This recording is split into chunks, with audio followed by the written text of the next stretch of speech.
What's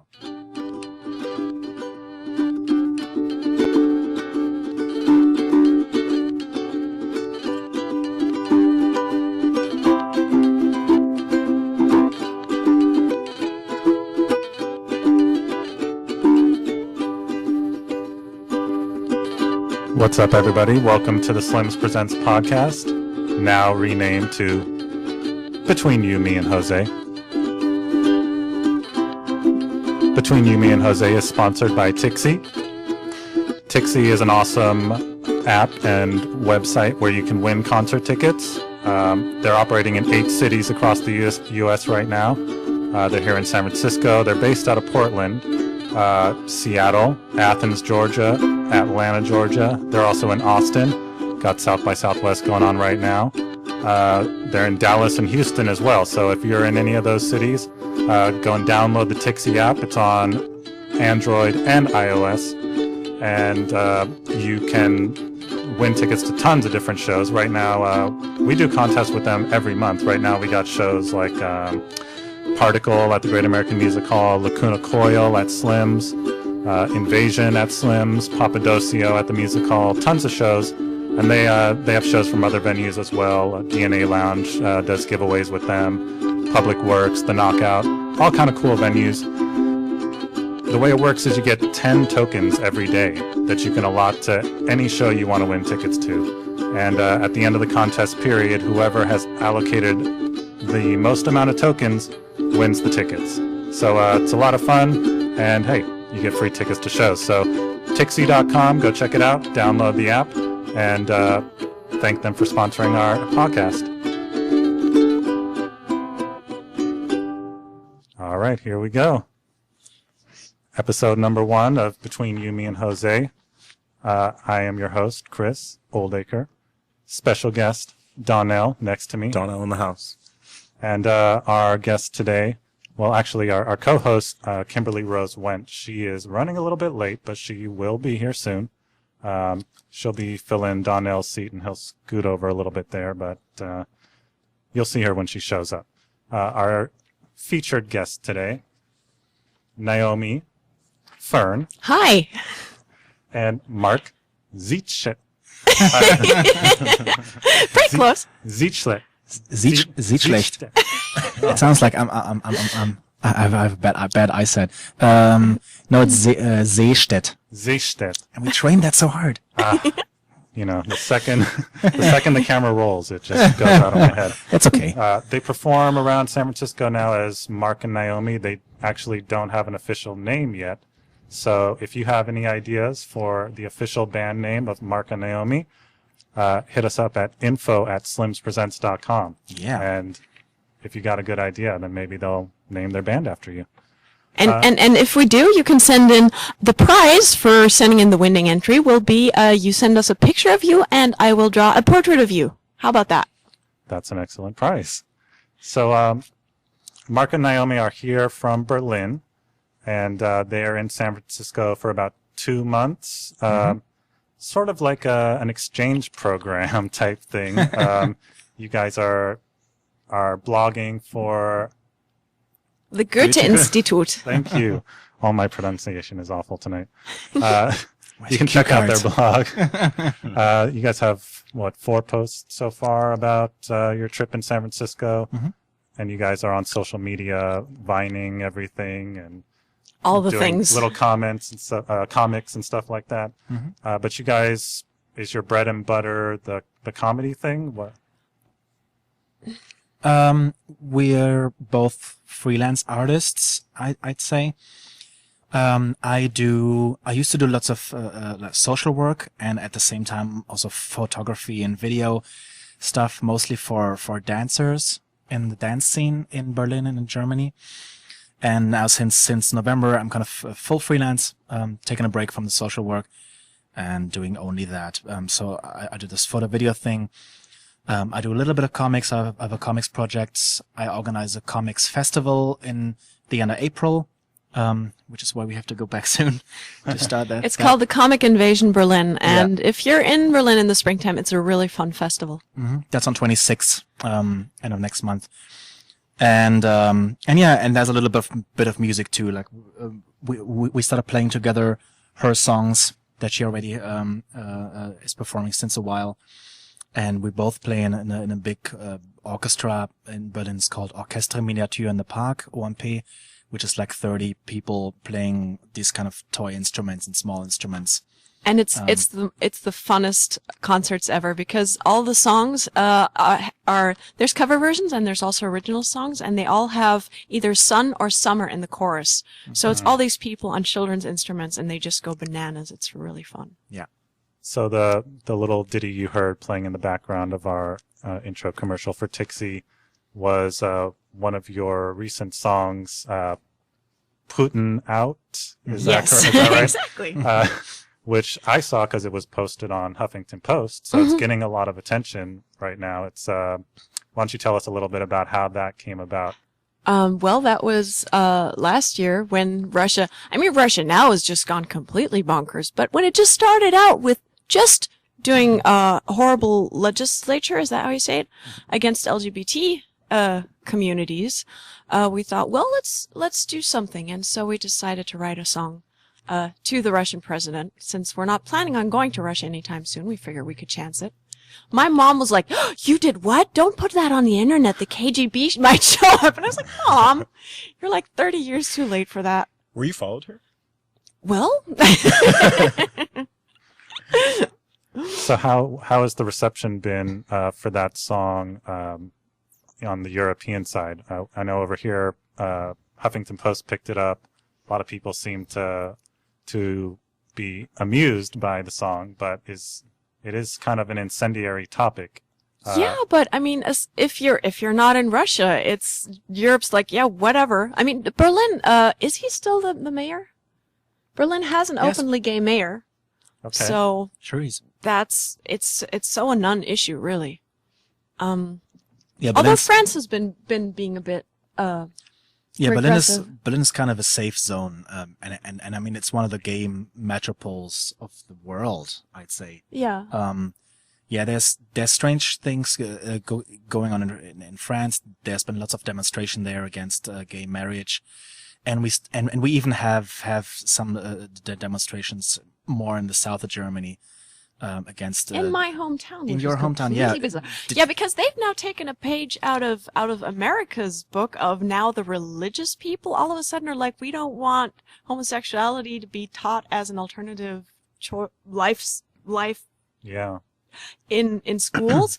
And we're like, Germany doesn't do that. Nobody in Yeah. Germany is no. Yeah, the schools they're in this area decided that they want to have like a pedagogical program in the schools, kind of showing kids all the kind of different styles of sexuality, and they plan to also include same-sex relationships in that, which is Yeah. great. The whole LGBT spectrum, and not just make it one part of the curriculum, but just to have it more pervasive in the whole school setup, basically. And then suddenly you have people rising their voice because they think children should not be objected to that. They're kind fairly of obscure topics. Christian groups. So the whole groups, I kind think, of though. so the whole kind of LGBT and like these gay topics, it's all right if they do it with themselves, but kind of it should not harm the children, Right. which is this strange old thing coming Yeah. up So once in a weird. while that like this will kind of fuck with like children's minds. Yeah, it's like it's fine for you to be gay. Yeah. Just keep it completely secret. Yeah. Do that do in it. your well-lit closet. Yeah, do it away from me. Don't Mm-hmm. talk to anybody about it. Don't mention it. Don't act too gay, and it's fine. I don't have a problem with being And don't gay. come Just come near my children. Yeah. Which is interestingly close to the whole Russian thing, because there this law is also like Yeah, keep forbids it away about- from the. Right. God. forbids talking to children about it. But America's is pretty bonkers with that, no? Yeah, we have the same debate going on here as well. It's, of course, in the more liberal parts of the country, San Francisco and Los Angeles, New York, it's pretty acknowledged that everybody accepts gay people exist. We know gay people. They're normal. Yeah, exactly. Most people here understand that you can't be turned gay.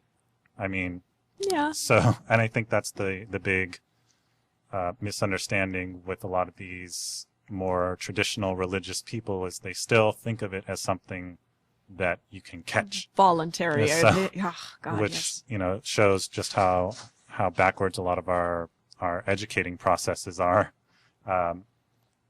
But in terms of the argument, it's pretty much the same, that we shouldn't expose children to this, make them think that this is normal, things like that, which, Yeah. it is normal. Yeah, exactly. It's, you see gay animals, you see it all over the place. So to me, it's normal, but obviously it's become very politicized.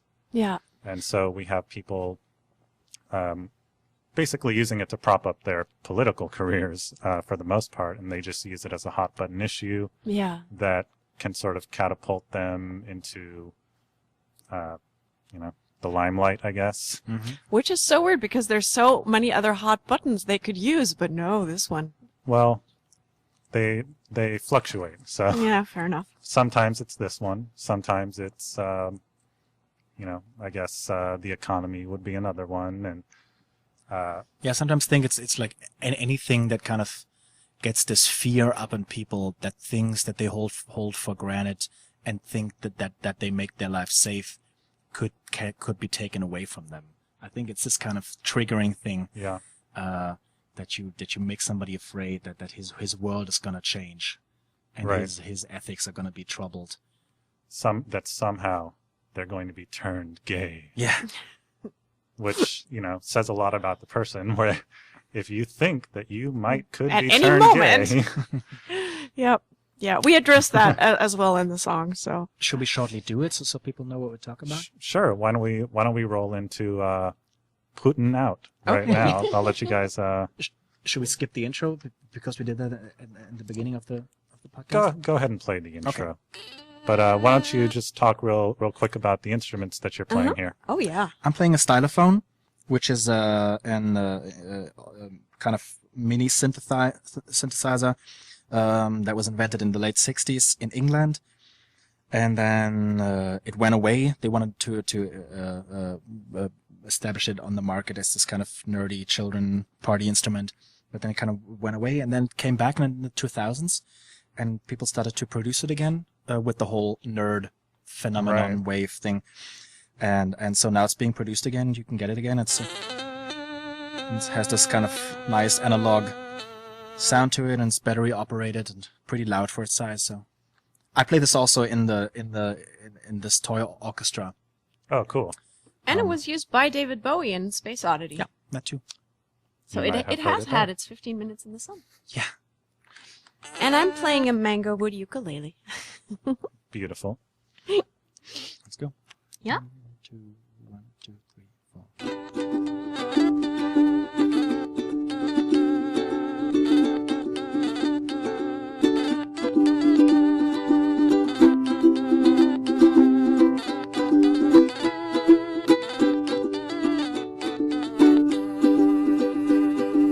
Putin likes to ride a horse bare-chested, but in men he says he's not interested. He swears that he's not gay as such. He thinks he doth protest too much. I think Putin would like to be putting out. Yeah, without a doubt. I think Putin would like to be putting out. out. Putin likes to go to the countryside with his manly friends, where he likes to wrestle big animals with his bare hands. He's externalizing his shame, 'cause he needs someone to blame, 'cause he'd really like to wrestle a different kind of bear, if you know what I mean. Yeah, without a doubt. I think Putin would like to be putting out. Yeah, without a doubt. I think Putin would like to be putting out. Oh, Putin, come out, I know you can. Don't be gay and keep denying it. That's so Republican. Putin, I know your gayness will prevail. Because who but a gay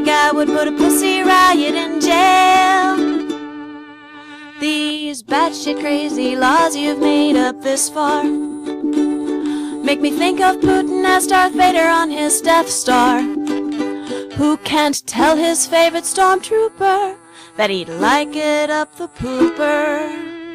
And so a bunch of people have to die. So without a doubt, we'd be much happier and safer if you were out. 'Cause even Putin, you deserve to love who you want to. 'Cause that's all we all really want to do. Awesome. Thank you, guys. So have you heard anything from Putin about that one yet? Has his team contacted you? Doesn't call, doesn't write. I just, What yeah. a jerk. I know. It would interest me, like, if somebody kind of forwards this kind of stuff to him, and he actually kind of, I mean, you never know. You know nothing about the guy. You know he protects his family very much. I know he doesn't admit, he doesn't let like photographs of his daughter be kind of put in the press.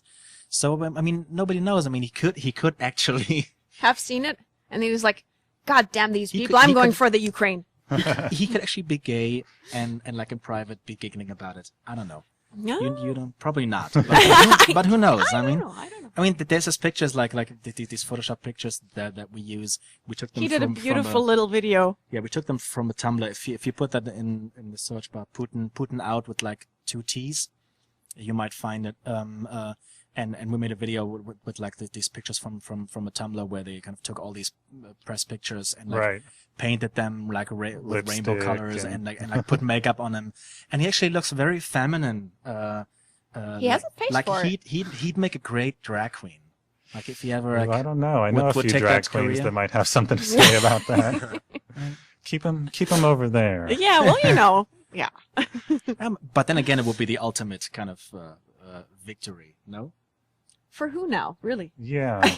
Well, I mean, he'd obviously had to make these laws disappear first. But I mean, if he had a little drag show, Could. Would you go see it if he had a drag show? I don't know. I if would applaud could. him for doing that, but because it obviously would make all these thoughts and laws and like this kind of philosophy that he tries to spread there, or the forces behind them would make them look very ridiculous.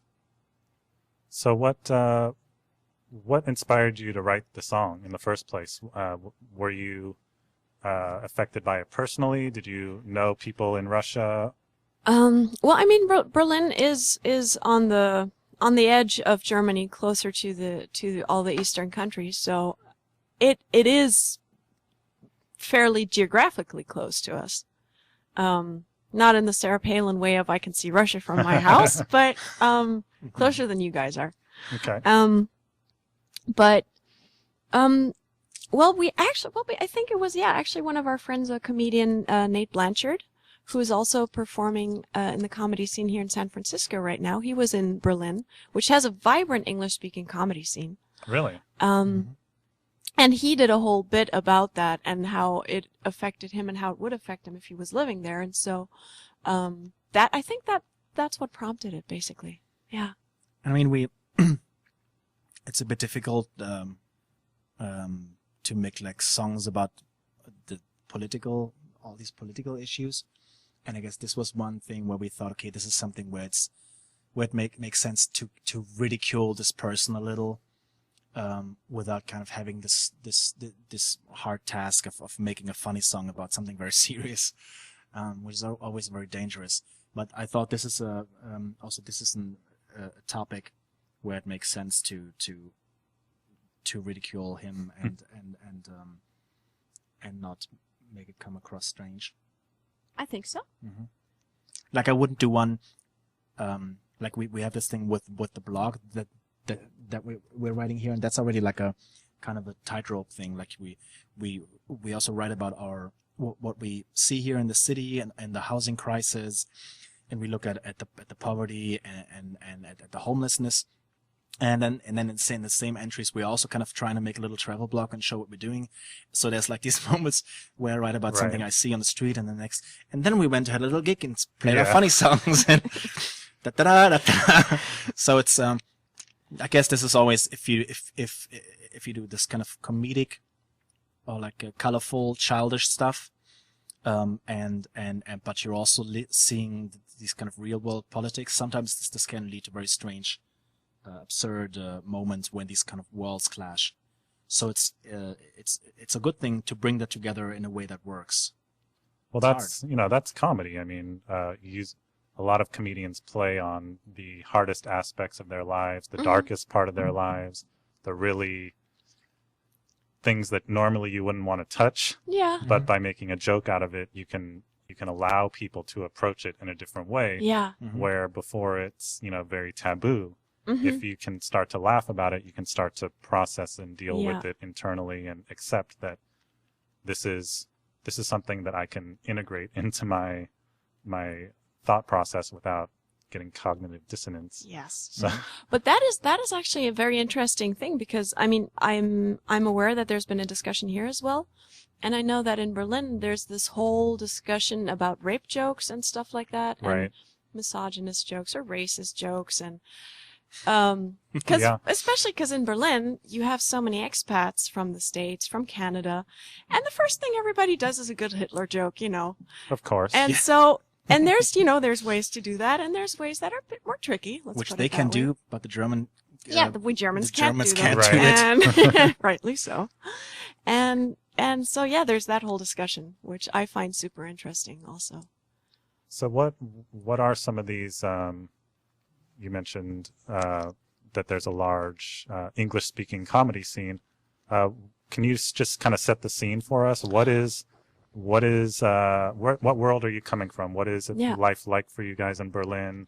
What is the comedy scene like there? And what is it that you think is the defining aspects of Berlin right now? Well, Berlin, I think the defining aspect is doing stuff for love and not for money. Because there is no money.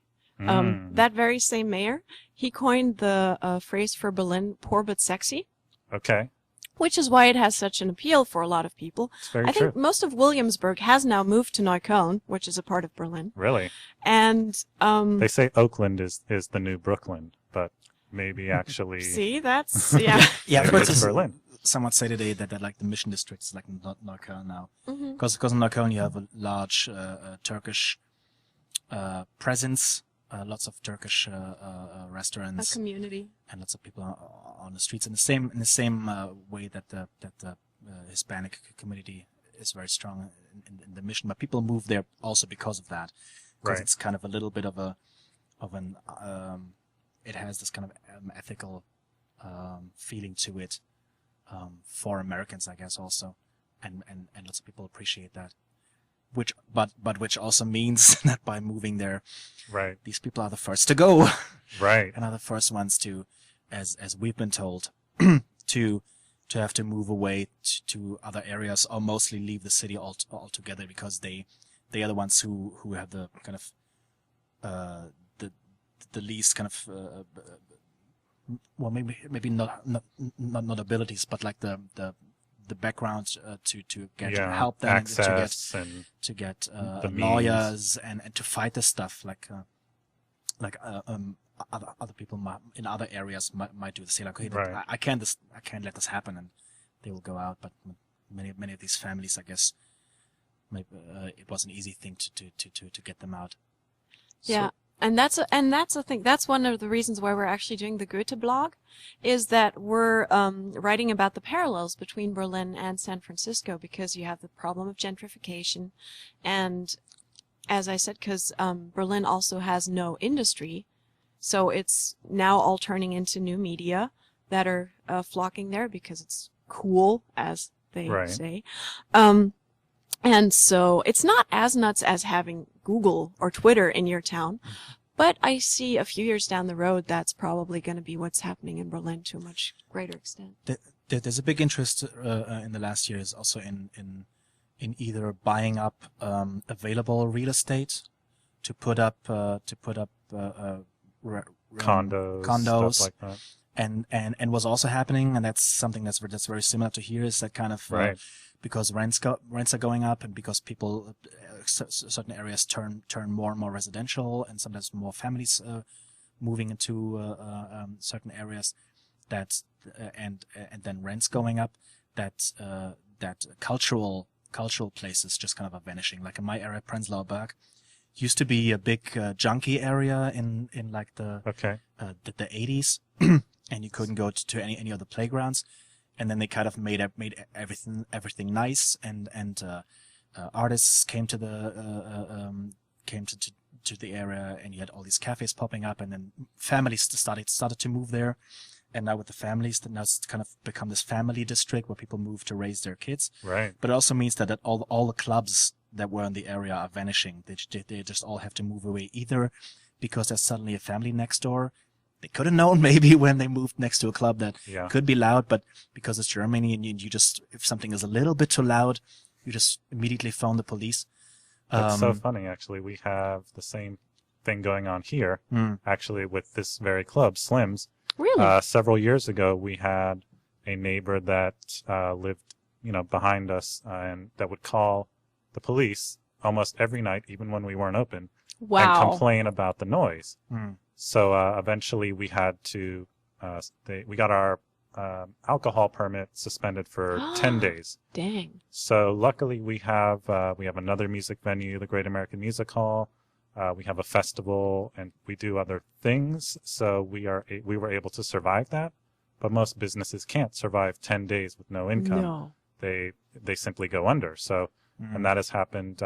This whole block here used to be all nightclubs, bars, very bustling nightlife, and just one after the other, they started falling.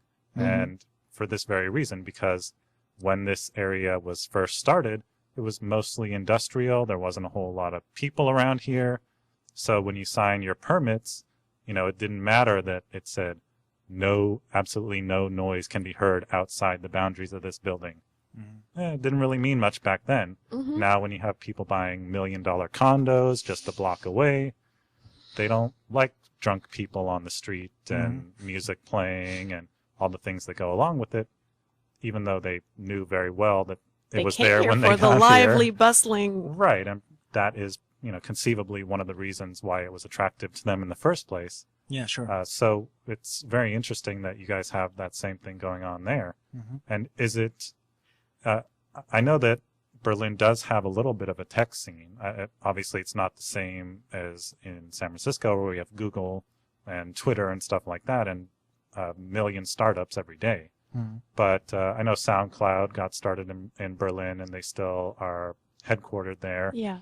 There are other, a lot, but again, it's mostly artistically minded stuff, like you said. So is that having an effect on things where all of a sudden a certain class of people are getting a lot more money than everybody else? Even that, people don't make that much money still in Berlin. There's a few, but not as, the disparity isn't as nuts as here. Funnily enough, we have the parallel to your place here. Oh, really? There is the SL 36, Okay. which is a famous old punk club. Iggy Pop played Right, there yeah. back in the day.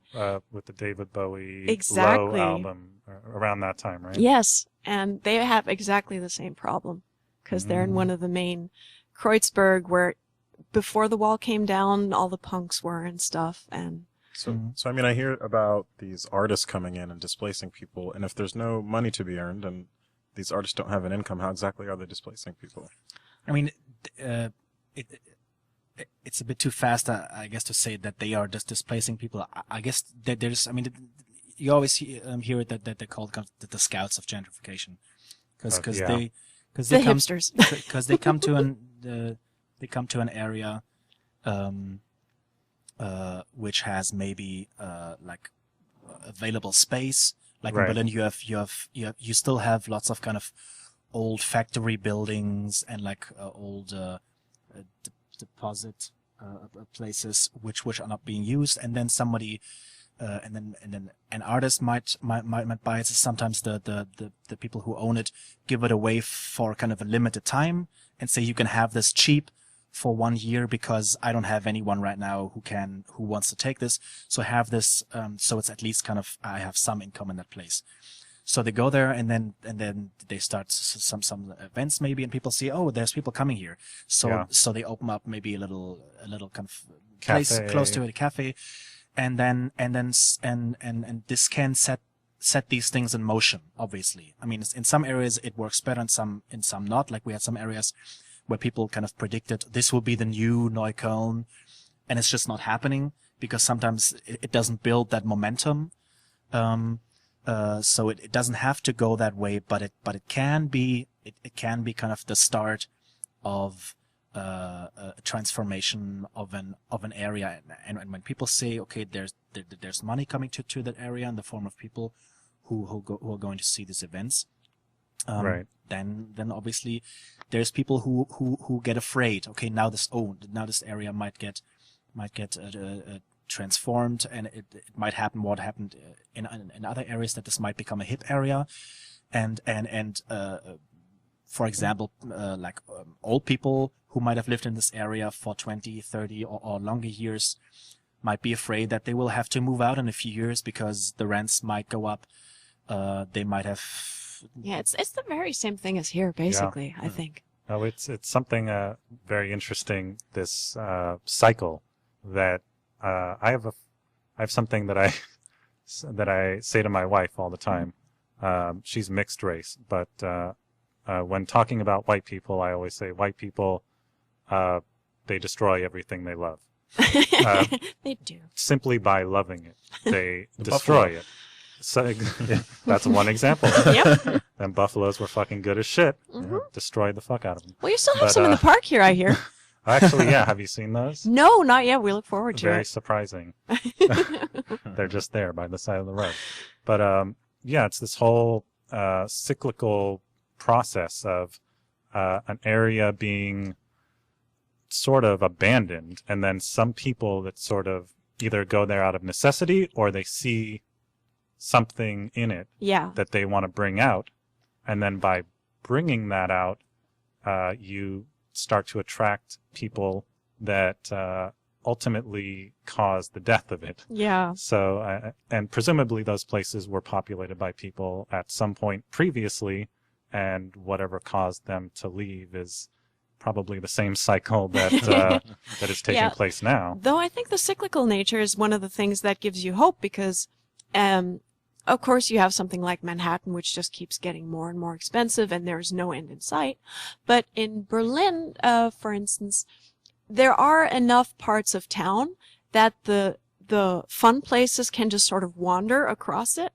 And yeah, then of course if you stay in one place, you're stuck at some point with all the young families but there is still so much empty space and so much, grassroots stuff going on. Like, as you said, how does that go together, the gentrification with the no making money? There's always, kids putting on shows and stuff for, just for the heck of it. And in Berlin, the usual, entrance fee to go to any event is maybe €3 at most. And so that's also how the comedy started. There was one improv group that has since turned into Germany's comedy sports team. And from that, one season, I played with them for, I think, 3 years. And from that, a bunch of kids came who were like, well, I want to do stand-up comedy. And Berlin, there's enough space. You can just go out and do it. And they started doing it. And now it's gotten to the point where you can see English-speaking comedy every night of the week. And it's gotten, because there's such an influx of expats into town also, it's gotten to the point where it even makes sense for bigger venues to invite people. They've recently had Margaret Cho, Russell Brand played at the Admiralspalast. Eddie Izzard just spent a month and a half he came last year doing an English-speaking show. He's now doing a show in German, which is hilarious. Really? And there's just so much going on. And the established clubs really noticed that there's this big scene going on, right, kind of underground in the smaller venues, and picked up on it and started also to have English-speaking nights, and there's actually German comics who do English sets on these things. Like it's much more vibrant, I guess, and energetic than the German scene in a way. Yeah, and right now it's really nice because it's becoming more mixed up and more globalized. There are more people going to England. There are English people going here. One of our good friends, the motherfucking David Deary, who's awesome. Guys, look him up on Google. He just played in Estonia. I mean, they go to Finland, they go Wow. to Norway, and there's enough English-speaking population there that it works. So you mentioned the way that these little isolated groups sort of start forming their own little things and building something out of nothing, and then more established clubs or whatever sort of see that, oh, there's something here, and then they sort of get involved with it. And I'm wondering, in the context of Berlin and San Francisco as well, at what point does this become exploitation, where it ceases to be about the art and moves into the territory of exploiting something that's going on and eventually creating the death of it? Well, I think especially in comedy, we're very lucky to be in such a small country, because even if it's the big venues, you can hardly get to the level of audience that you can have here just because we're way less people. And so, yeah, I mean, people are always, like, oh, they ruined it. We used to be there when it was cool, and now now Right. everybody's into it. Whereas we're like, on the other hand, if a few more people listen to it, maybe some of them even have a bit more money than whoever's, out at the venues, somebody might even be able to live off that, which would be Right. lovely. Because Berlin is filled with people who, we came here to San Francisco. After we had booked the flights, we found out that this is actually right now the most expensive town in the U.S., and we were like, oh, dear God. What do we do? Yeah. Because for us, our cost of living is very, very low. Yeah. So it's very vibrant, but it's all at a very low frequency level. Yeah. I mean, I think in this case, I would say it will. There's not a big danger that it will that the bigger clubs will take something away from it, because this scene is kind of there's lots of people who would probably not apply in one of these big clubs, but they feel very comfortable in these smaller places with the kind of audience that comes there. And this audience will probably also not go to these big professional clubs. That's an audience that either live in this area. It's a very young audience. They don't have much money, and they go to these places where they pay like 3 to 5 euros and have a beer afterwards. And you get a shot. You get a shot with those 3 euros at some the door. places, yeah. So I think this doesn't. There's no. I don't see a big thing there of exploitation, but also. And it's a very but also I friendly think scene, especially. but also because there's in general there's just not much money in there, even for the and this seems to be similar here. Like, it seems to be easy to go to like the mid-level to be booked for shows, but like we were booked for a few shows here after people saw us at open mics, and you get like $10 or $20 Right. dollars.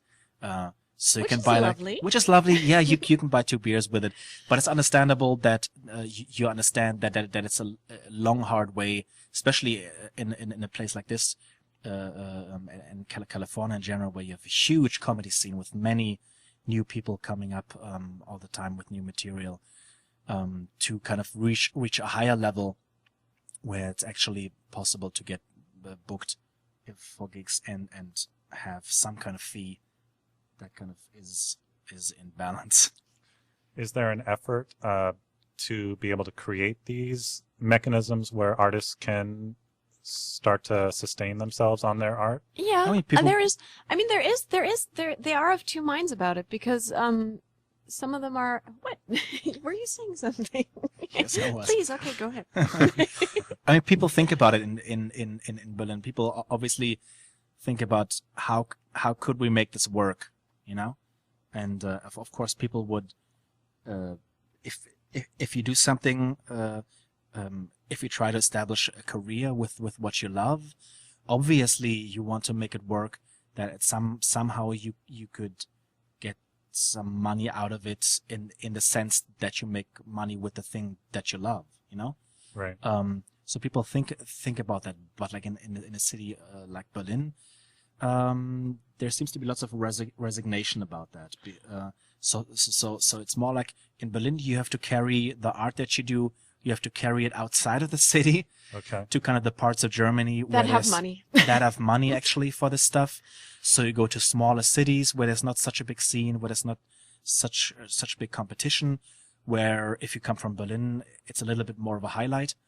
And there's also other parts of Germany who have like much more funding in general for the whole cultural whole cultural scene. So many artists, and that counts for dancers, for musicians, for visual artists. Many artists have to go away from Berlin to make money, and then they live in Berlin. And sometimes they're not in Berlin a lot of time in the year. Yeah. Like they go away for residencies, and they go away to do a project here and a project there, and then they come back for a few weeks, and then they're gone again. And it's I think it's the same for musicians as it is for comedy people in Berlin, because everybody's always like, oh yeah, music from Berlin, wow. Yeah. But the friends that I have who do music, they make all their money outside the Touring. city. Yeah. So, talking about money, Yeah. the artistic community tends to tread more on the socialist side of things just by sheer, artistic mindset. Mm-hmm. You're sort of adverse to money. Money is seen as, selling out, things like that. But given Germany's history with socialism, is there an aversion to that? Is there any sort of cultural taboo towards thinking about things in that way after World War II? No, not at all. I think one of the big things in Germany is that there is a lot of subsidies from the state regarding art. So that is one thing you find in the arts, be it dance, music, anything, that a lot of times the artists are not trying to sell their art to the public, to Right. buying customers, but they're trying to sell it to the state to get subsidies. I don't know if it's similar here. Yeah, well, not so much these days because the money is drying up. But yeah, artists work for grants and Exactly. things like that. Yeah. Same thing for journalism, stuff like that. People try and get grants to be able to pay for their projects. Yeah, exactly. Where I think, having a bit of a more business savvy mindset might help in some cases. Okay. But it is, I think, a very big difference to places like LA, which Okay. I think is so hyper business minded.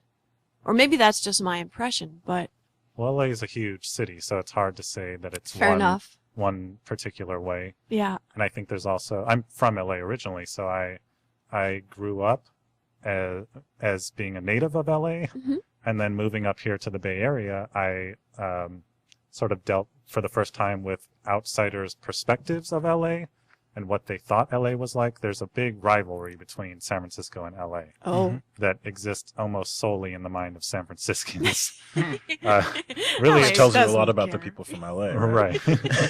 People from LA really don't give a fuck.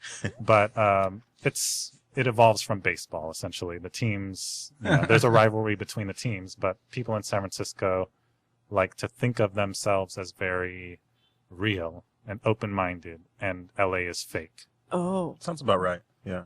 It's right if you're talking about the stereotype of LA, which is the Hollywood people, the people that move there and want to be actors, but most of them aren't from LA. The people from LA are just normal people that have lived there their whole lives and go to a job and, have friends and went to high school. Exactly. And, they just do what they do.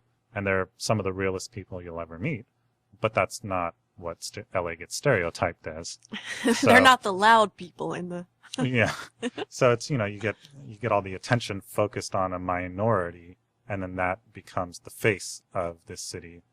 And that's actually, it's kind of sidetracking here, but one of the things with San Francisco that makes it such a unique city is that it is such a transient city. And I don't know if this is the same for Berlin, that many of the people that live in San Francisco are from other places, and they come here to find themselves. They come here for work. They come here because somehow they identify with what it represents. So you end up getting this constant cycle of people coming and leaving. And so you don't get the same kind of pride that you might get with someone who was born and raised and lived there their whole life and cares about, the person that lives next to them and whether there's garbage on the street or not, and, all these little things that make an area desirable.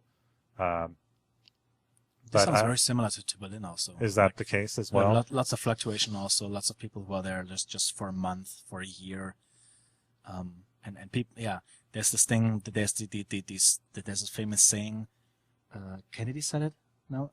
Ich bin ein Berliner. Yeah. Right, yeah. And so there's people in Berlin walking around with shirts that say, Du bist kein Berliner, which means you are not a Berliner. Really? To kind of make clear, I was born here, and you're just some guy visiting the city because it's hip. Right. And kind of trying to make a thing here. But there's people who welcome you, and there's ones who do not. Right. Well, but it's in a funny way because Berlin is known for its gruff nature. Uh-huh. It's called the Berliner Schnauze, which is the Berlin snout, yeah. Yeah. Which is in the olden days, when you came into a bakery and you said, I'd like a bread, and the lady would be like, what? What do you want? What? Yeah, whatever. Go. And that was the hearty. Yeah. I want $1 million. Well, nobody's going to give that to me. Yeah. But that's changed a lot. A bit, but I mean, compared to here, it's still very grumpy, but yeah, it's a lot more grumpy. San Francisco's not a grumpy city, really. I always say like it's grumpy, but it's authentic, maybe a little bit. The most authentic experience I had was when I tried to take a pair of boots to the shoemaker. Yeah. And this was in 2004, maybe, and this was in the eastern part of Berlin, which itself is a whole different mindset again from being the GDR before. And it was this dark little thing, and he came out of his workshop. I swear to God, you walk in, and there was the pelt of a squirrel nailed to the wall. And the guy comes in from his workshop, and I was like, I'd like the heels on these boots fixed. And he's like, no. And I was like, again? No, not going to do it. I was like, well, why? I don't need to tell you. I was like, okay, I'll be going now. Wow. And so that was like the Berlin. Yeah. Do they use Yelp in Berlin? Nowadays, yeah, that might be one of the reasons it's changed. Yeah, there's lots of grumpy comments also on like people are very they take lots of time voicing their discomfort Right. and like the stuff that they didn't like about a place. Yeah. I mean the Germans in general, but like they don't need Yelp. They'll just tell you in the street if you're doing something wrong and they don't like it. Yes, which is really kind of I mean this is so different here. People are very friendly.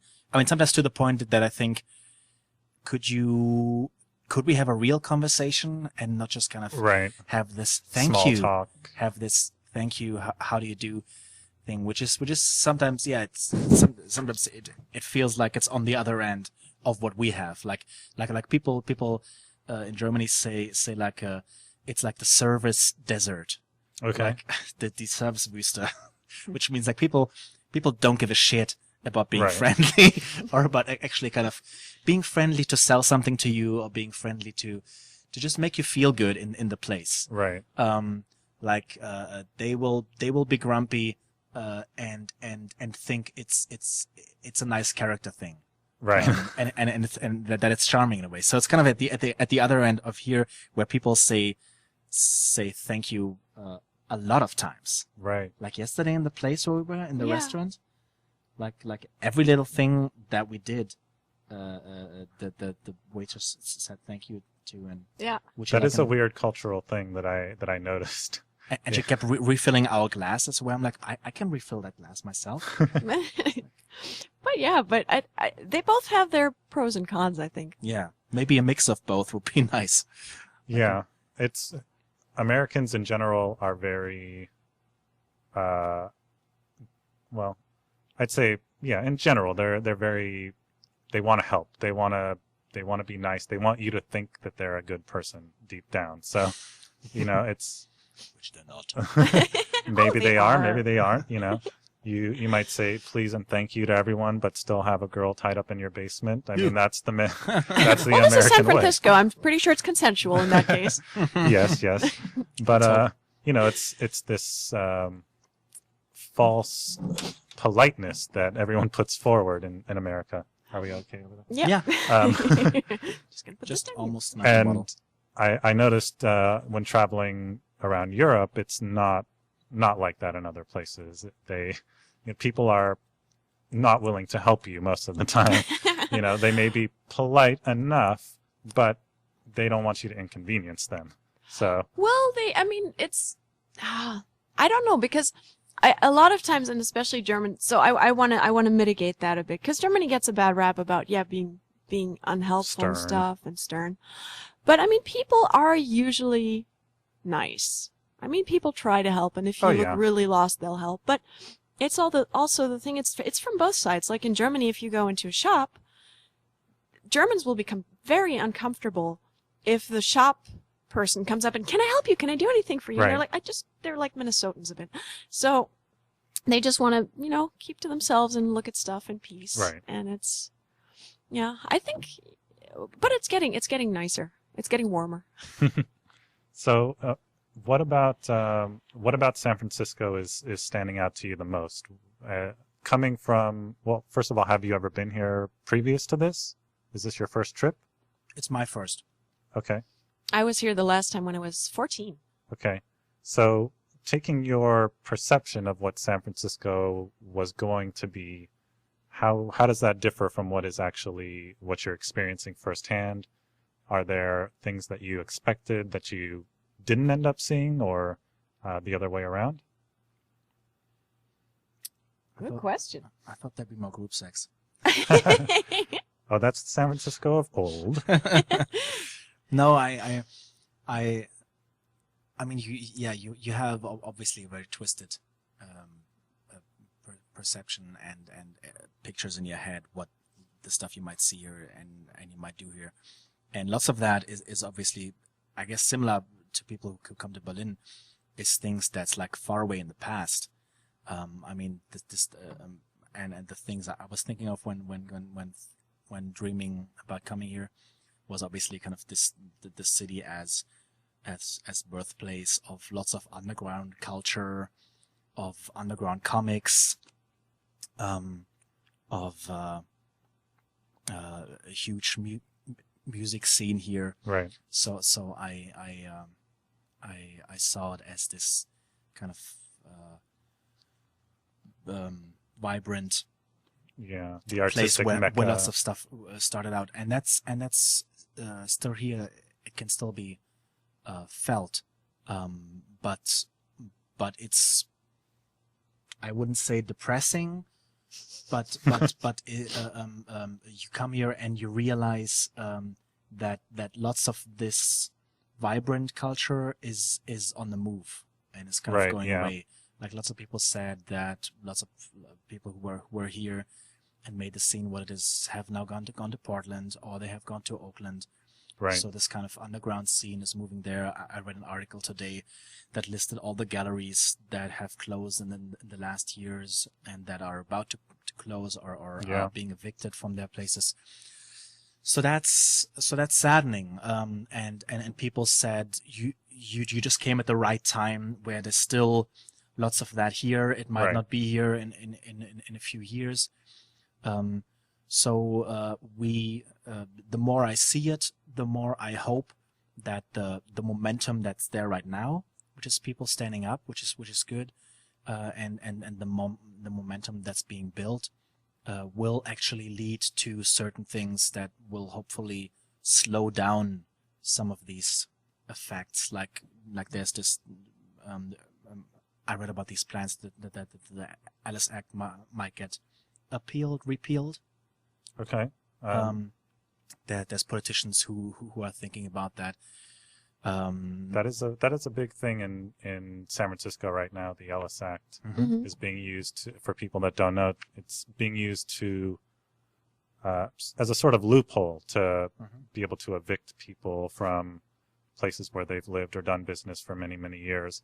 And basically, for those who don't know what the Ellis Act is it was meant to give property owners the ability to go out of the business of renting. So if you say, I don't want to rent anymore, you are free to do that, and you're free to evict the tenants you have and turn it into just a place to live, or whatever you choose to do with it. Now, there are lots of restrictions. If you do that, you can't re-rent it within a certain amount of time. You have to probably live there yourself, most likely.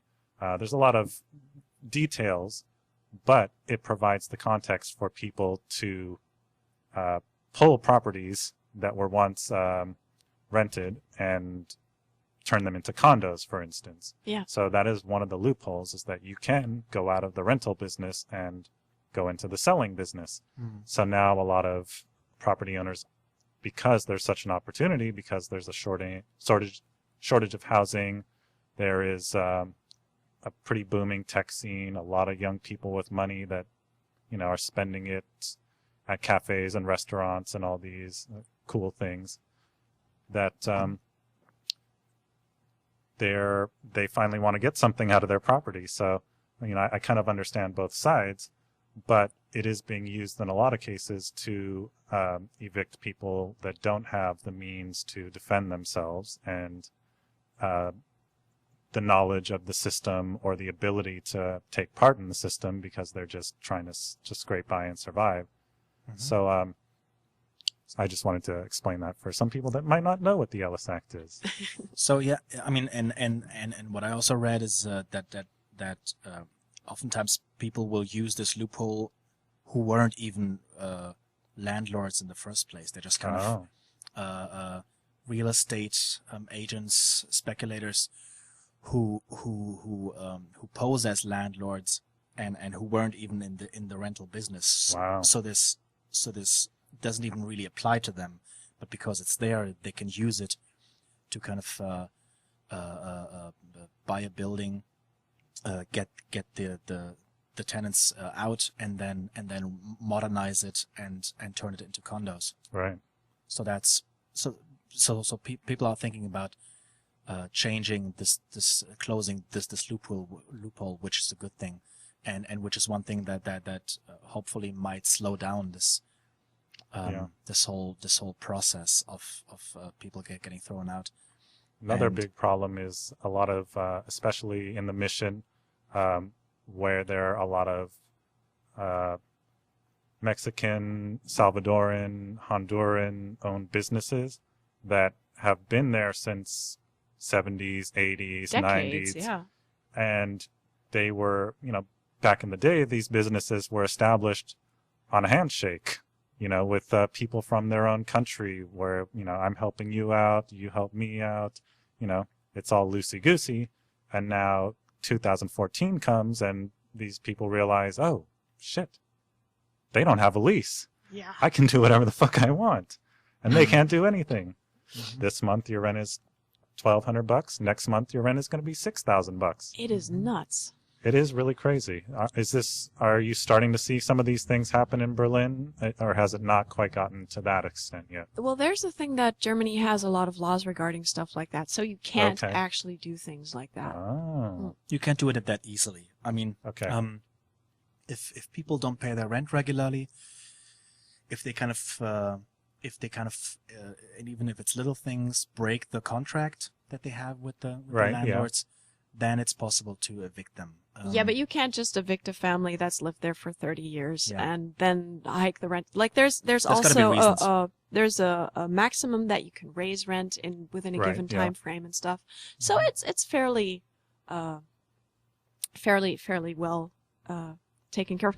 And the thing though that boggles my mind is that then so often countries will look at stuff that other countries are doing, not looking at whether it works or not, just going like, "Oh, that's Right. different. Let's do that." And so Germany has taken stuff from the U.S. where Mhm. you're like, why? That makes no sense. But yeah. Maybe not other the right countries- place to be looking. I know. We don't have everything together here, contrary to popular belief.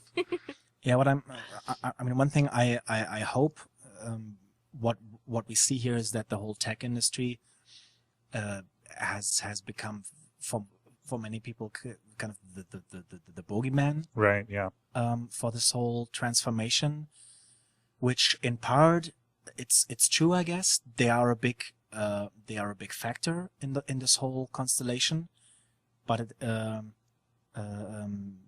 the same time it seems strange to blame them for Right, everything, yeah.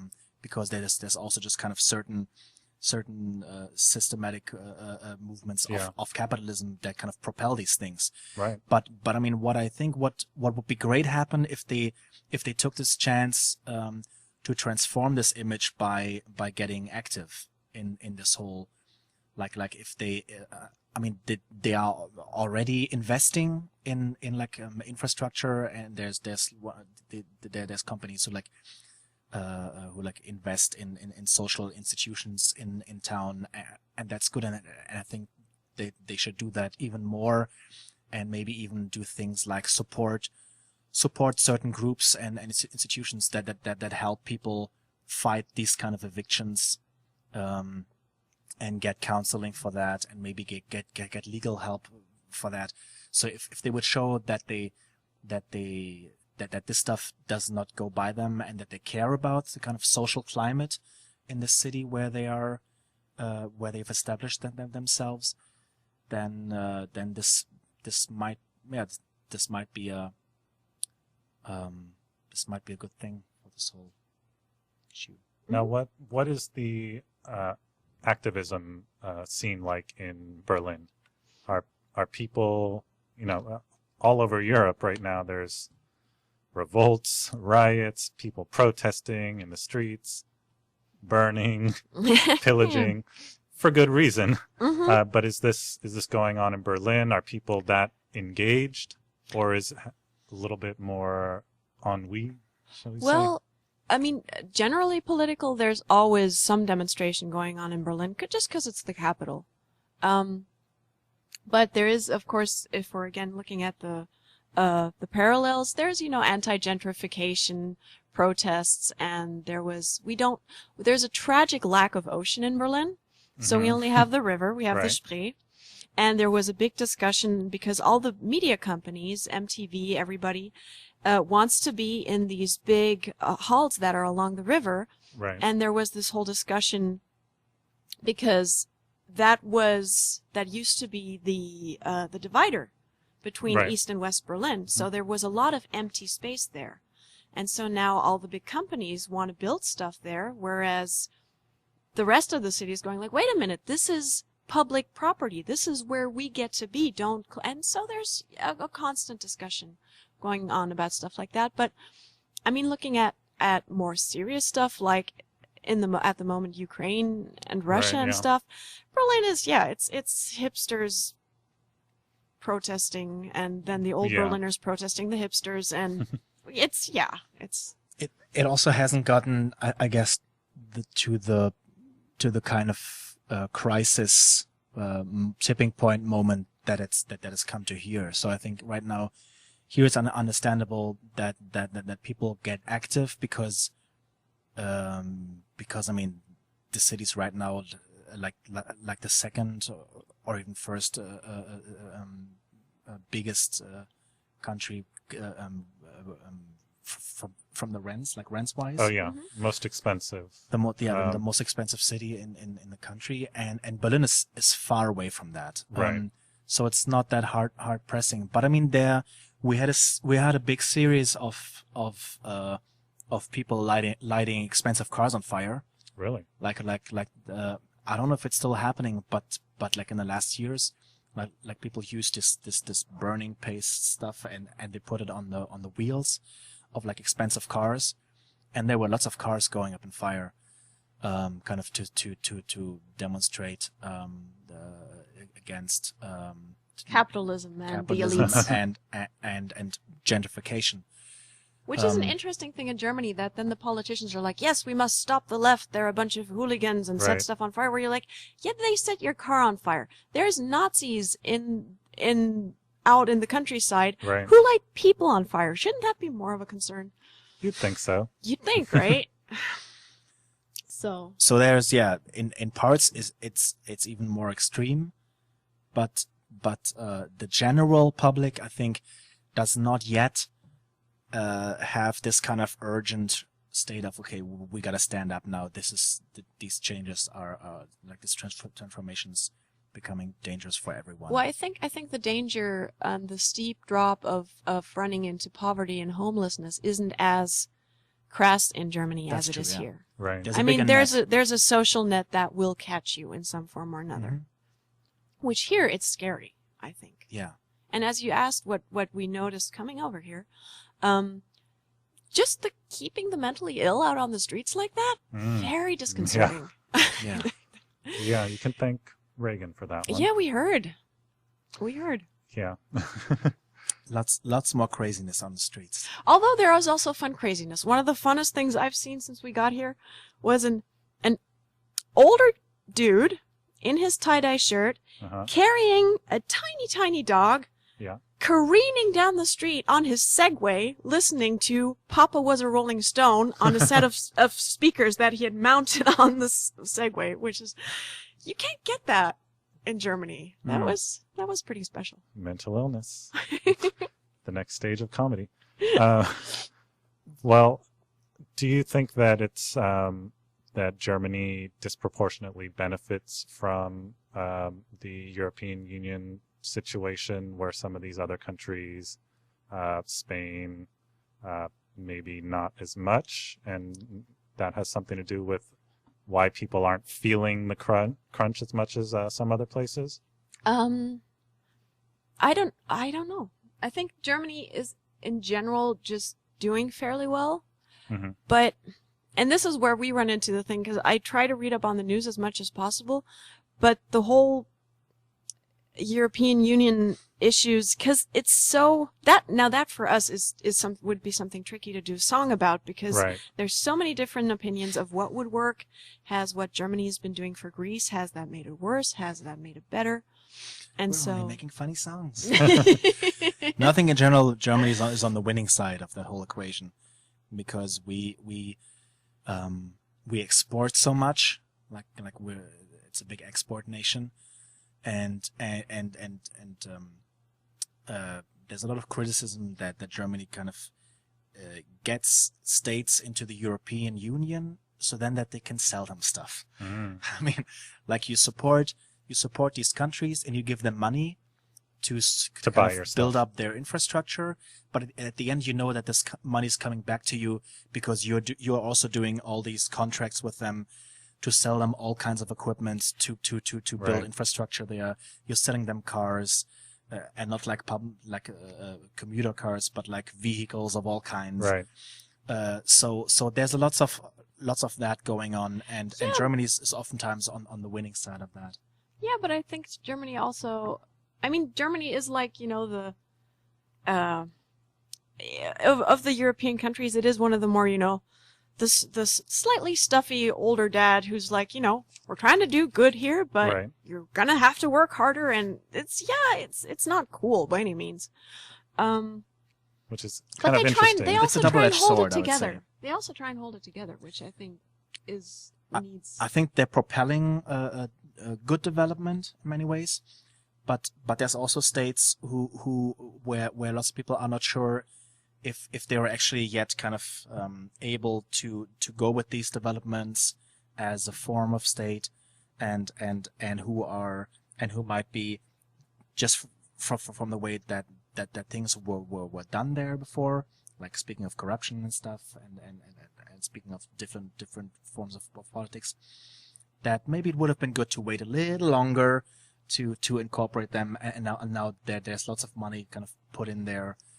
Yeah, but to again, development. that's why I think Germany is what I like about it, is that it's going, well, no, come on board, you can figure it out, come on, let's do it. And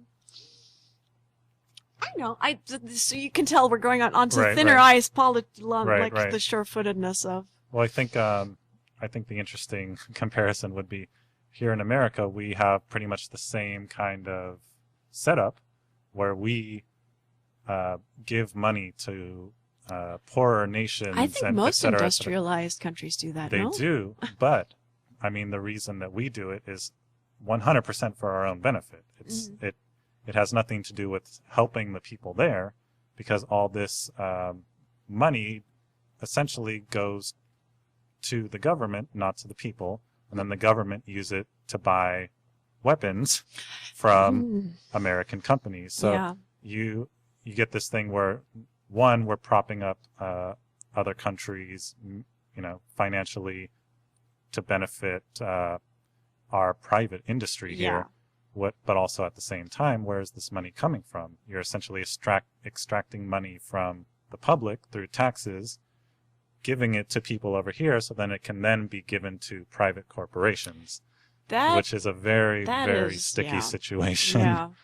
But it's, I mean, I would say, in comparison, selling people cars, not so bad. Well, I mean, no, but Germany also has a thing of selling weapons to countries. That's of course. Boy. Yeah.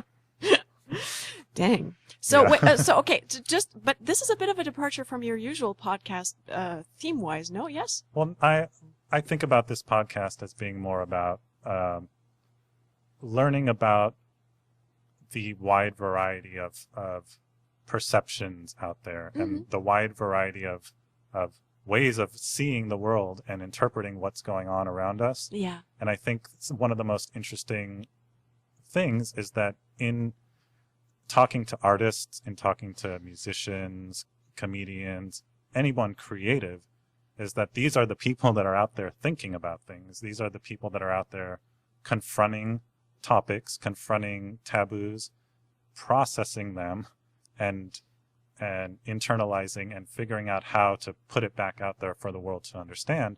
And so you get a perspective from artists that you don't see represented very much in mainstream media, in television, anywhere but, on the internet, because the freedom to broadcast these things in a format such as this just didn't exist before. Mm-hmm. So I like to let conversations go wherever they go. And I think talking about things that you might not expect would be related actually produce some of the most profound results. Yeah. So if you're talking to people that are like yourselves, musicians, visual artists, performance artists, you get the interpretation of someone who's interpreting the world. Yeah. And most people walk down the street, they don't see as an artist would see. Mm-hmm. And I think that's what makes an artist, is that you look. You take it in and then you transform it through your view and then put it out. And you try to... I feel so much better about myself right now. Right? And I'm just talking out of my ass. You're like, I'm the shit. But no, I mean, I'm interpreting the world. And it's fine if you don't have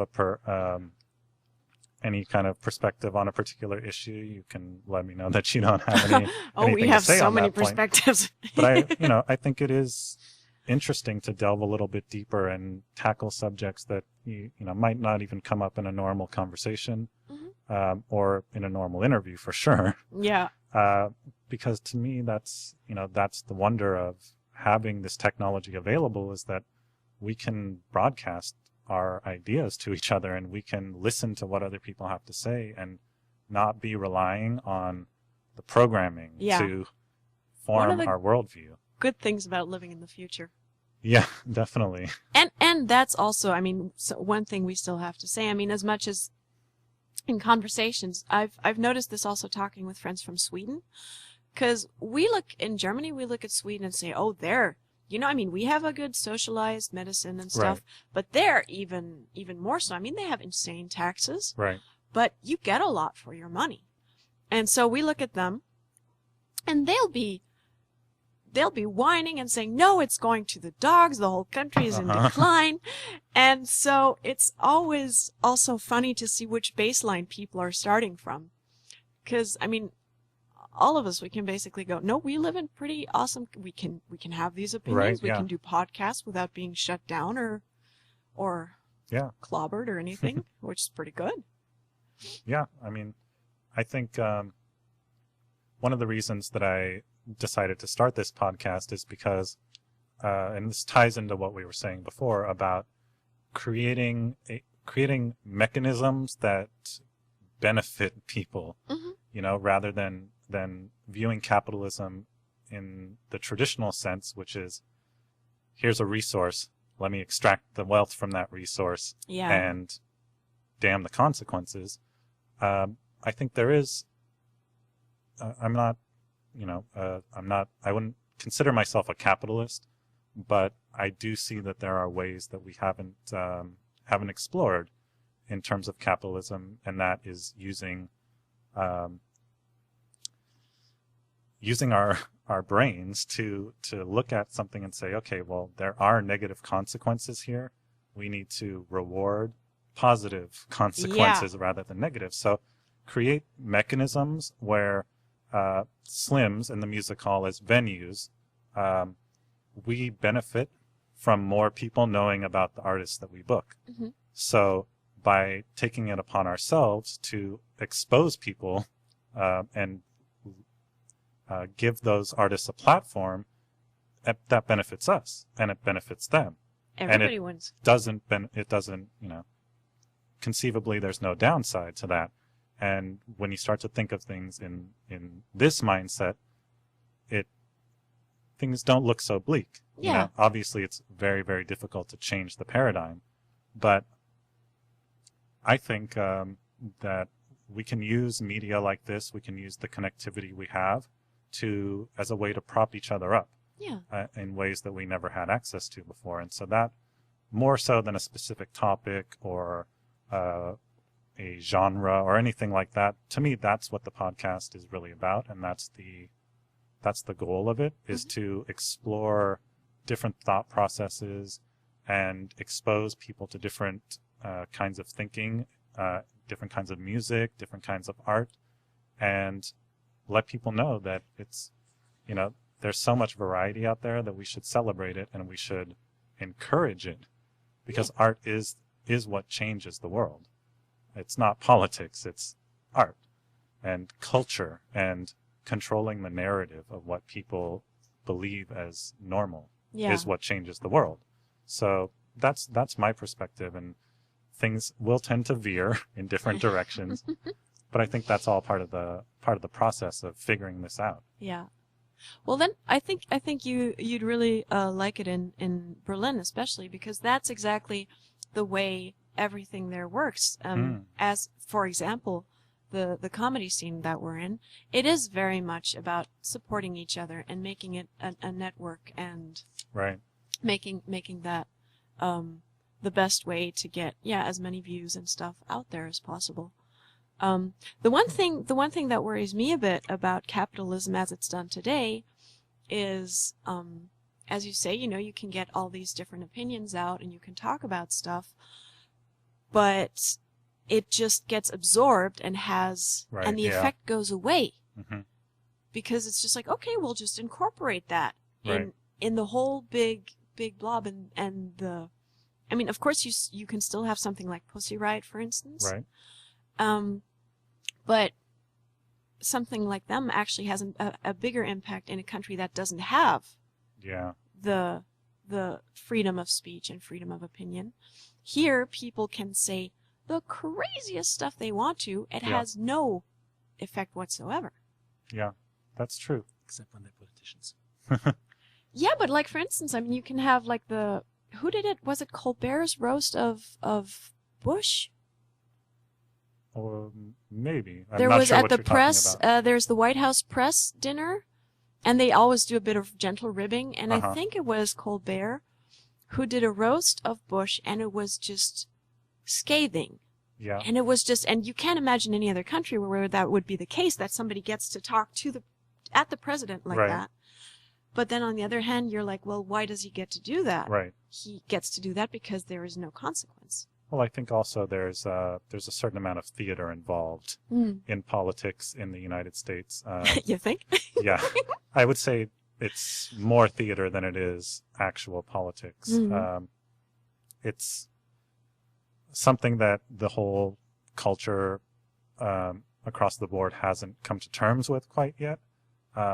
But actually, that's probably going to be the majority of the discussion we have on our next episode, because the guest that we have on is very focused on the lack of credibility with mainstream media and how often they just take things and run without verifying any facts, how they just are essentially, many of the major news networks are just republishing press releases Yes. and not researching, not doing their own investigation, not fact checking these things.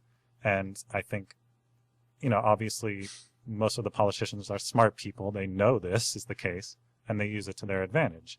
And that's, to me, one of the biggest problems is the mainstream culture as defined by mainstream media as it currently exists.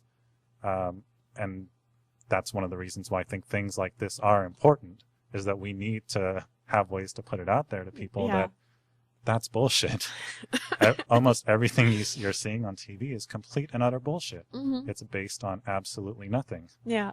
And so I think, I don't know if it's the same case in Europe, where it seems like politics are mainly for show. Yeah. I'd say it's as a distraction. I'd say it's a lot less dry, but there's theatricality. I mean, there's obviously the same PR agencies, and they take lots of stuff, lots of inspiration from America for certain things. Oh, yeah. Because we have a lot less charismatic politicians, so it takes a lot more work, I guess, for our politicians To make them be to interesting. make them seem interesting. I mean, just look at our chancellor. I mean, she's becoming kind of famous now because she kind of gets things done in a certain way in Europe, and she's become this charismatic figure. Yeah, but she's not known for her charisma. But she's been a joke in Germany for like decades because she's kind of so dry and so kind of uncharismatic. It's like Al Gore, maybe. Like nobody likes to listen to her. She has no kind of interesting way of speaking. She's kind of very, very, very dry and. But then on the other hand, you think, well, they're not concerned with being flashy or being like, maybe they're actually getting stuff done. Maybe they're competent, and that's why they're boring. Yeah. Yeah. Meanwhile, here we have Wishful thinking. Barack Obama doing the introduction of the latest Cosmos documentary series that's on primetime television. Yeah. How does the president have time to do an intro for a TV show? He went Who on knows? Between Two Ferns with Zach Galifianakis. That I understand. I mean, the science thing I could at least Which is kind of understand because awesome. they're trying to get people more into science and more into that. So I can even see that, but the I can't even pronounce his name. Galifianakis? Galifianakis.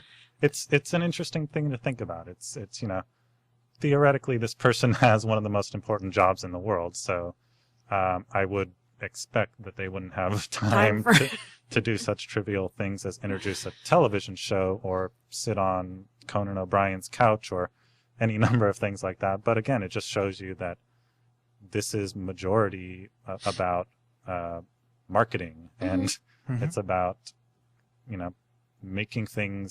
making these politicians resonate with people so that they don't question it. Yeah. And they don't really realize what's going on behind the scenes. Yeah. Sure. Shall we do another I song? think, I think it's about that time that we pull out these instruments and get cracking on some other songs. Okay. Yay. Why don't you tell us what you're going to be playing? What do you play? So, the song we'll be playing is called. Well, I named it. Okay, it started out Which one do we do? Ungoogleable you. I thought we do the end of the world. Oh, you're right. Okay, we'll do that then. You're right. You get to pick. Okay, so Yay. this song, well, it's about the end of the world since we were talking about politics. Okay. There you go. For all the pessimists out there.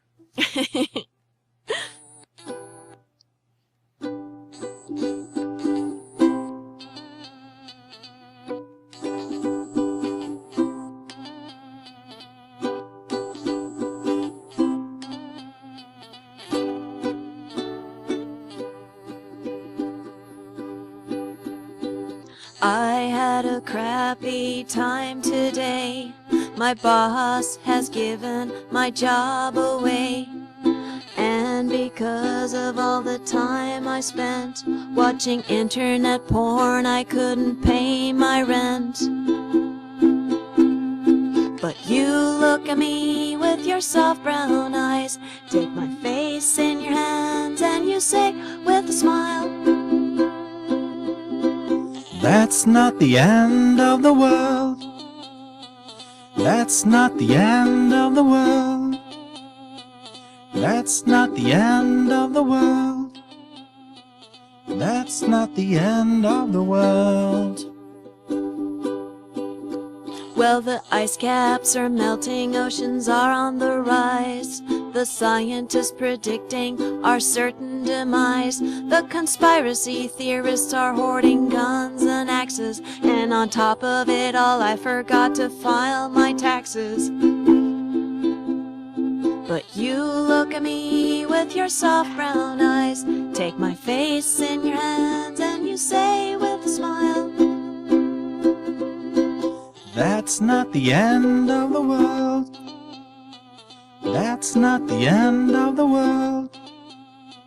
That's not the end of the world. That's not the end of the world. well, the week has been lousy, there's no use pretending. The waters are rising, the whole world is ending. The fires have eaten the fruits of our labors. The zombies are here, and they've eaten the neighbors. You look at me, flesh rotting away, and you look at me, one brown eye falling away, and you say what you always say.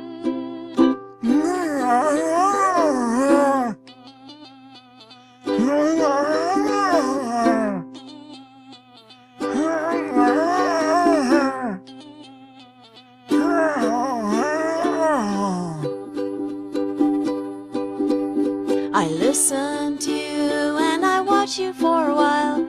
I love your optimism, but I think you're in denial. But let's sing it together like we always do. That's not the end of the world.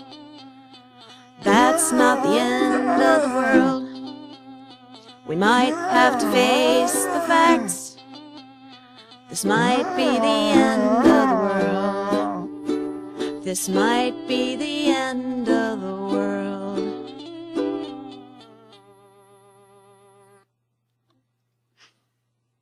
All right. So you guys are going to do one more track. What's the next one called? Let's see. We have one more. Shall we do the sock puppet? Or we do the Google song. Or we do the Google song? We have Sounds one. like culturally significant artistic expression here. I don't know when we come in. This is going to be a big thing here. Oh boy. But it's not, yeah, it doesn't have enough punch actually to Yeah, really sorry. fit into things. This one was written. I had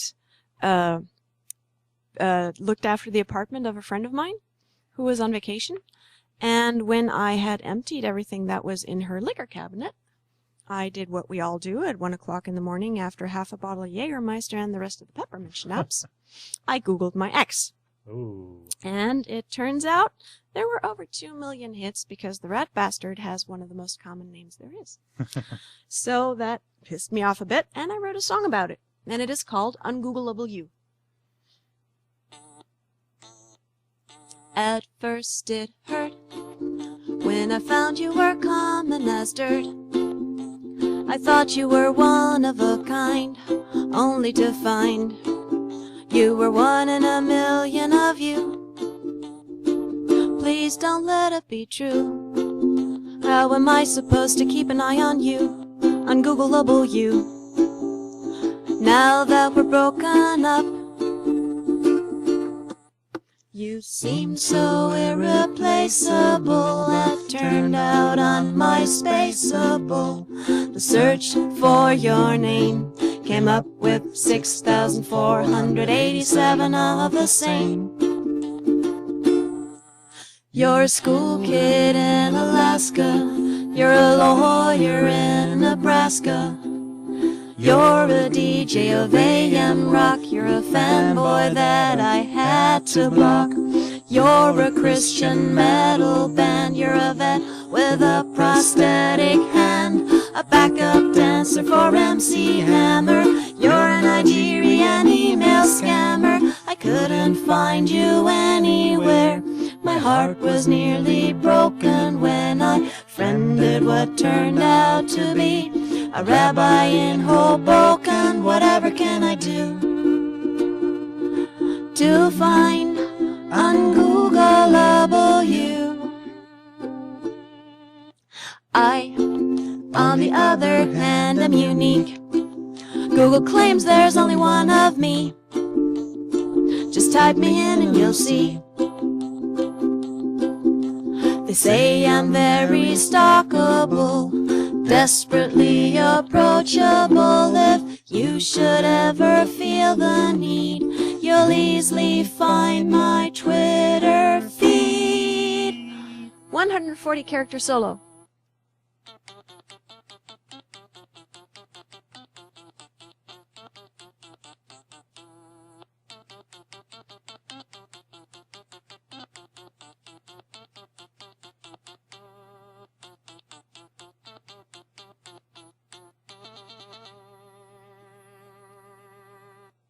I know I'm the one who set you loose, 'cause I could not agree to your terms of use. But what can I do? I still miss you. I know that we'll never meet outside on the street. Wonderful ungoogleable you. Awesome. Thank you, guys. Thank you. Again, Mark Ziestedt. Yeah. All right. Naomi Fern. Check them out on the internet. Look for their putting out video on Huffington Post or YouTube. For the blog. On the blog at, what is the web address? It's, Well, you look for Goethe Institute San Francisco. which is spelled Goethe, Oh, yeah. and That's then good. Institute. And the blog's called The Changing City, and it should be on there on the starting page. Awesome. Thanks for coming down, you guys. Thank you. Be sure to check them out while they're here in San Francisco. Naomi has a blog where I'm sure you post all your upcoming shows. Yeah. So be sure and check that out. And shall we go out on the Glockenspiel song? I'm going to do trivia first. Oh, yeah, of We're gonna course. end Holy cow. every episode with trivia. So all you listeners out there, pay attention to these questions. Write down your answers. Email them to info@slimspresents.com. We'll have 7 questions. Ooh. We have one gig that might be in time for people to listen to, that they might be able to see, which is next Wednesday, the 20th. Yeah. Wednesday, the 19th. Okay, it's next. That's when this episode will be Geez, coming I'm out. all Well, it's at Esta Noche. It's called Bitch Slap Comedy, and With Kimberly Rose Went, our Yes. co-host who is missing in action. Where is she? We miss her. I hope Yeah, I don't know where she I hope she's is. okay. Yeah, she hosts that, and she booked us. Yay! It's going to So be we're an gonna- awesome show. Check that out. Yeah, so it's either 19th or 20th, but if you Google Bitch Slap Comedy, you'll find it. And that's Esta Noche. Esta Noche, which is Get there closing before down. it closes. Yay! I mean So- May. So Boo. as far as trivia goes, the prizes that you can win for this round of trivia, you can choose between these 4 shows. You can win a pair of tickets to see Lacuna Coil here at Slim's on March 21st, or Invasion. That's a guy from Refuse and International Noise Conspiracy. That's his new band. You can see the Orwells on the 23rd, or Cuckoo Birds on the 26th. So write down your answers, email them to info@slimspresents.com. question number 1. And if you guys know the answers, please don't blurt them out. We're going to Russia for this one. You'll notice a theme to these.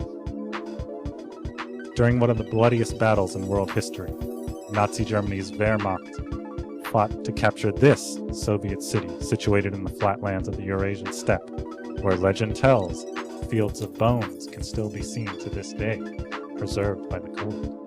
What is the name of that city? Question number 2. The city mentioned in question number 1 now goes under a different name. What is the new name of that city? Question number 3. Who was the Russian Federation's first president after the disbanding of the Soviet Union? We're going way back. Learn your history, people. Question number 4. This Russian mystic was often referred to as the Mad Monk. Taking it back. Question number 5.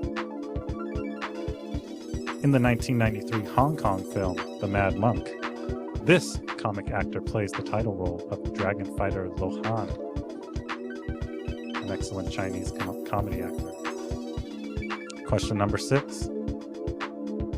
This influential 1989 film was director John Woo's first major hit, becoming the most successful Hong Kong film released in America since Enter the Dragon.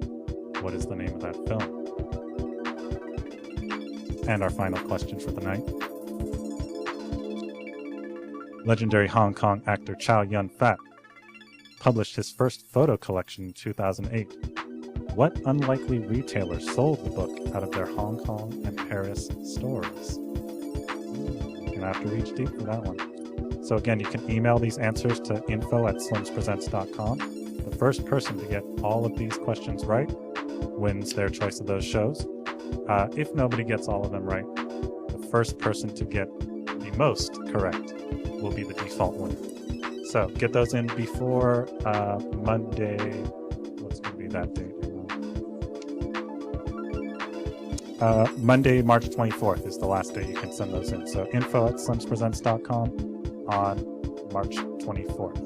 All right. Thank you guys for tuning in to Between You, Me, and Jose. We will be back again next week with another guest. Follow us on YouTube, youtube.com/slimspresents.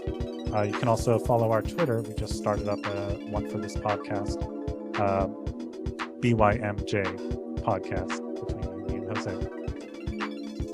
So at BYMJ podcast. And you can also find us at slimspresents.com. All right. Thanks again to Mark and Naomi for coming by. And we'll see you guys next week. Yeah, thanks for having us. Yeah. Cheers. Good night, everybody. Night.